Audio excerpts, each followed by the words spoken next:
22-годишен Штипјанец во турските студенти видел шанса за вносен бизнис. Дел од нив почнал да ги снабдува со дрога. 3 поединечни пакувања со марихуана им продал за сума од 2000 денари. Дрогата 22-годишниот Штипјанец со иницијали ВТ ја набавил од засега непознато лице. Дома ја препакувал во помали количини со одветни за една доза и во неколку наврати им ја продавал на двајца турски студенти. Веста за него се расширила меѓу наркозависниците во Штип, а бизнисот тргнал, па наместо да купува, Штипјанецот решил марихуаната да си ја произведува сам.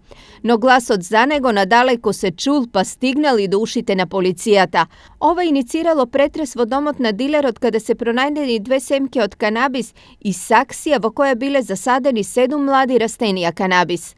Од денес Штипјанецот е со кривична пријава од полицијата за неовластено производство и пуштање во промет на наркотична дрога.